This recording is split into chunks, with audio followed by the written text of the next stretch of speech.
For advertisements, please contact 8125893028. మా mail ID maxtvtelugu@gmail.com. నమస్కారం, max TV భక్తి ఛానల్కి స్వాగతం.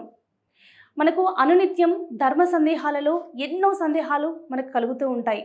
మరి అటువంటి అనేకమైన అత్యంత విలువైన సందేహాలను మనకి ఇవాళ తెలియజేయడానికి స్టూడియోలో ఉన్నారు శివరుద్ర సాధువు గారు. మరి గురూజీని అడిగి మనకున్న సందేహాలేంటో ఇవాళ నివృత్తి చేసుకుందాం. నమస్కారం సాధు గారు. నమస్కారం తల్లి. గురూజీ ఎలా ఉన్నారు? ధర్మరక్షణలకై పరమాత్ముడి ఆజ్ఞలో నిత్యం సౌభాగ్యవతులు ఆయుర ఆరోగ్యాలతో ఉండాలని ధర్మస్థాపనకై తిరుగుతూనే ఉన్నాము తల్లి. మీరు అన్నట్టుగా మాలాంటి వాళ్ళకి ఎన్నో సందేహాలు ఉన్నాయి గురూజీ. అవునమ్మా. అందులో మనకి లయకారకుడు సృష్టికర్త అయినటువంటి శివుడి గురించి ఎన్ని సందేహాలు అడిగినా కూడా ఇంకా మనకి కలుగుతూనే ఉంటాయి. మీరు ఎక్కువగా శివుని ఆరాధిస్తూ ఉంటారు కాబట్టి గురూజీ నాకు ఒక ప్రశ్న ఏంటంటే, ప్రతి ఒక్కరు శివ సాధనలో నిమగ్నమై ఉంటారు కదా. అయితే శివుడు ఎప్పుడు కళ్ళు మూసుకొనే ఉంటాడు. నిజంగా అలా కళ్ళు మూసుకునే శివుడికి లోకం అనేది కనిపిస్తూ ఉంటుందంటారా? చూడమ్మా, లయకారకుడు అని మీరే అన్నారు కాబట్టి లయం అంటే సృష్టిలో జరగబోయే ప్రతి శబ్దం అన్నమాట. అయితే మహాముఖంటి రెండు కన్నులు మూసుకొని ధ్యానంలో ఉండి ప్రతి కడప పైన ధ్యాస పెడతాడు. అంటే మునివరులు, మహర్షులు, తర్వాత పెద్ద పెద్ద బ్రాహ్మణాధిపత్యులు, అఘోరాలు, సాధువులు, నాలాంటి శివ సాధువులు ఎంతటి భక్తిని చేసినా కూడా శివనామ స్మరణానికి అంకితం. అలాంటిది మహానీయుడు మహాముఖంటి ఏమి ధ్యానం చేస్తాడు? కళ్ళు మూసుకొని. మహర్షులు ఓం నమ శివాయ అంటారు, దేవాది దేవతలు ఓం నమ శివాయ అంటారు.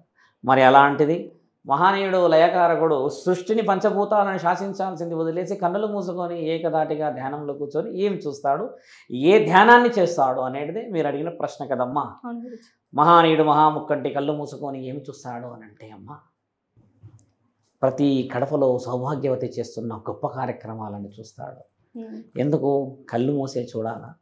కళ్ళు తెరిచి చూడవచ్చు కదా శంకర అని మీరు అడిగిన ఆ ప్రశ్నకి కళ్ళు ఎందుకు తెరవలేడు అని అంటే, అమ్మ, ఇక్కడ నేను కన్నులు తెలిస్తే నా కంటి నుంచి గంగ అంటే నా పిల్లలు పడుతున్న కష్టాలని నీటి రూపంలో బయటికి వస్తే ఆ అణువు వచ్చి పిల్లలపై పడితే మా ముక్కంటికి కలిగే బాధ మానవాళికి కలుగుతుందేమోనని కళ్ళు మూసుకొని అహర్నిశలు ఇంటింటా సౌభాగ్యవతులు, పిల్లలు, భార్య, భర్తలు, అన్నాదమ్ములు, కుటుంబాలు, బాధలు, ఇష్టాలు, నష్టాలు పడేటి అన్నీ కంట్లో ముంచుకొని మనస్సులో దాచుకొని ఏ కడపలో ఏమి జరుగుతుంది, ఏ ఆడపిల్లపై అత్యాచారాలు, అహత్యాలు జరుగుతున్నాయి, మానవంగాలు జరుగుతున్నాయి, వారిని నేను శిక్షించడానికి నా కన్నులు రెండు మూసుకుంటేనే కదా నా మూడో కన్నుతో నేను దృష్టి పెట్టగలను. అందుకే నా మూడో కన్ను కొద్దిగా వక్రంగా పెట్టాను.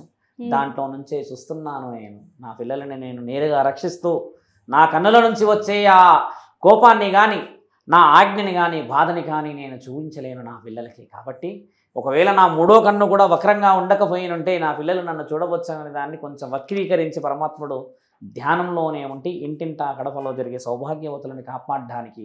చూడమ్మా, పరమాత్ముడి ఆజ్ఞలో మన రాజ్యాంగ శాసనంలో ఏమి రాసిందంటే 100 మంది దోషులకి శిక్ష పడడం తథ్యం, కానీ ఒక నిర్దోషికి శిక్ష పడితే సాక్షాత్తు మహానీయుడు మహాముఖంటికి కూడా అవమానమే. ఎందుకంటే కారణ జన్మలో పరమాత్ముడు అమాయకులను కూడా పుట్టించుకుంటాడు, మూగ జీవులను కూడా పుట్టించుకుంటాడు. అందుకనే శాసన గ్రంథాల్లో ఒక అభం శుభం తెలియని అమాయకుడికి ప్రాణ నష్టం కానీ ఏదైనా అవమాన నష్టం కానీ జరగకూడదని రాసిందనే నా తండ్రి పరమాత్ముడు వక్రీకరించి మరి అందరినీ కాపాడడానికి కన్నులు మూసుకొని లోకాన్ని చూస్తాడు.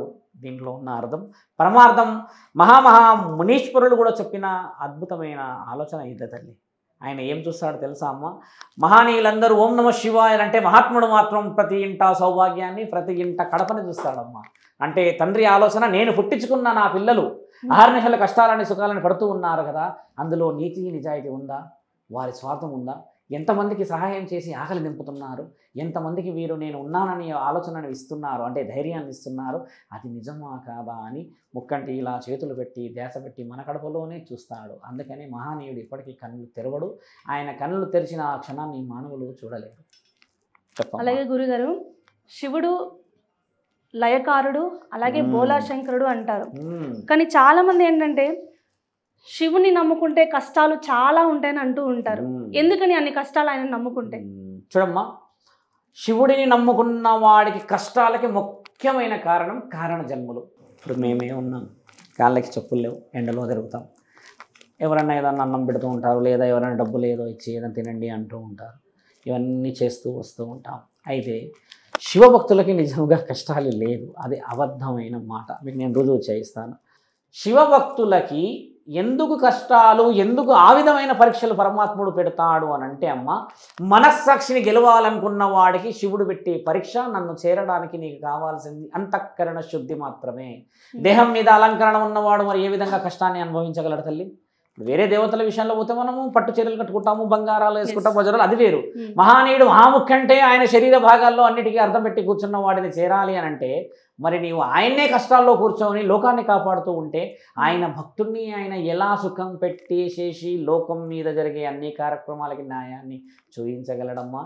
మనసుని గెలువమంటున్నాడు నన్ను చేరడానికి, అంగుహారవాటం అడగలేడు కదా. కాబట్టి శివభక్తులకి జరిగే అత్యంత ముఖ్యమైన అవమానం ఎక్కడా అనంటే, అమ్మ, శివభక్తులు అంటే ఆయన్నే ఒక రకంగా ఉంటాడు, ఈయన భక్తులు ఇలా ఉంటారు అంటే పరమాత్ముడు ఏం చేస్తాడంటే, అమ్మ, ఎన్ని హంగుహరపాటాలు శారీరకమైన వ్యత్యాసాలు నువ్వు చేసుకున్నా పరమాత్ముడి దగ్గరికి పోయి దేహమే కదా తల్లి, వజ్ర వైడూర్యాలు అయితే కాదు కదా. అయితే పరమాత్ముడు చెప్పేది శివభక్తులకి ఏంటంటే, నా దగ్గరికి నీవు చనిపోయేటప్పుడు ఎలా వస్తావో అలా ఉంటేనే అహర్నిశలు నీవు నా భక్తుడివి.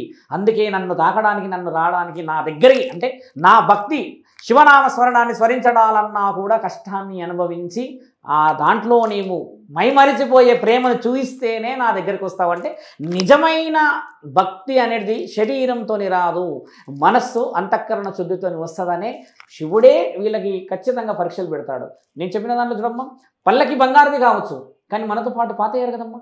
కాబట్టి ఏంటంటే మనల్ని పాతేసే ఆ క్షణం ఈ శరీరం. కాబట్టి నిజంగా నీ శరీరం మీద ధ్యాస వదిలిపెట్టి నా దగ్గరికి వస్తే పరమాత్ముడిని కదా, నేను నీ అంతరాత్మని గెలుస్తాను, ఎందుకంటే నేను పరమాత్మని అన్న దానికే పరీక్షలు వచ్చాయి. కానీ శివభక్తులు లక్షల్లో కోట్లల్లో బాగుపడిన వాళ్ళు వందల్లో ఉన్నారు, మీరు చూసారా?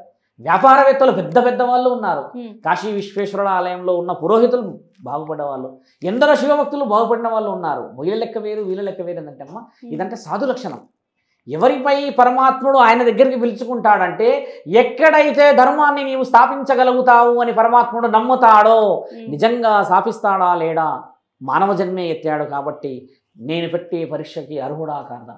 కాబట్టి పరమాత్ముడు చూడమ్మా, ఒక కారణ జన్మ ఎత్తి ఒక కారణంతోనే ఉన్నవాడికి దేహంతో పని లేదు, మాటతో ధర్మంతో. మీరు ఇందాక మాట్లాడుతున్న సార్ గారు, మీ గురుగారు ఏమంటున్నారంటే, మీలాంటి వాళ్ళు వందల్లో మార్చాలి స్వామి, మీ మాటకు ఎంత శక్తి ఉందని అన్నారు కదా.